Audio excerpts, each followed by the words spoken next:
আজান হওয়ার পরে। বলেন না কেন?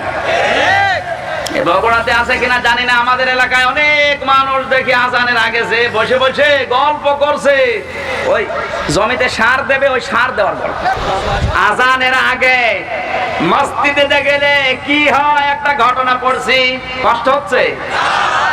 একাই কারেন্ট ছিল না এক এলাকায়, কিছু গরিব মানুষ মসজিদে যে ঈশার নামাজের পর নামাজ যখন হয়ে গেছে, তখন যে মুয়াজ্জিনকে বলছে, দাদা আপনি আমাদের কাছে চাবি দিয়ে যান, আমাদের ঘরে কারেন্ট নেই, মসজিদে কারেন্ট এমনি এমনি দেব।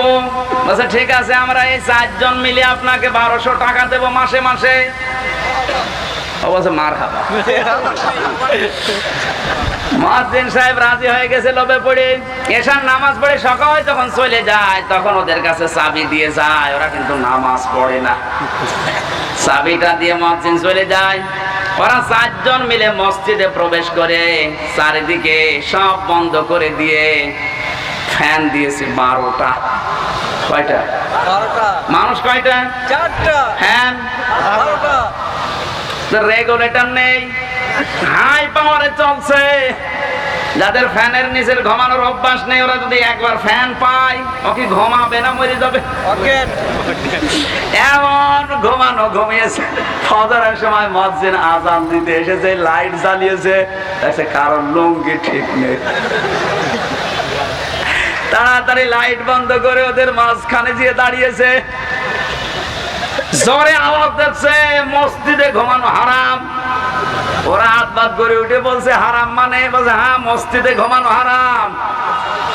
ওরা বলে মসজিদে ঘুমানো হারাম, দলিল কই? দলিল লাগবে না, নিজে দেখলাম।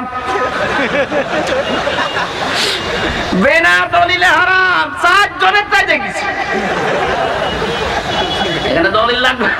যখন মসজিদে যাবেন আপনি আজান হওয়ার আগে না পরে? সবাই বলেন। যাবার পরে নামাজ শেষ, এবার কি করবেন আল্লাহ এবার জানিয়ে দিচ্ছেন, ফাইদা কুদিয়াতিস সালাতু ফান্তাশিরু ফিল আরদি ওয়াবতাগু মিন ফাদলিল্লাহ। যখন নামাজ শেষ হয়ে যাবে, তখন আর তোর মসজিদে থাকার দরকার নেই, কারণ নামাজের মাধ্যমে যে কাতার করেছিলি, নামাজে যে তেলাওয়াত করলি, এর মাধ্যমে তোর ইমানের ব্যাটারি যদিও দুর্বল ছিল, চার্জ হয়ে গেছে।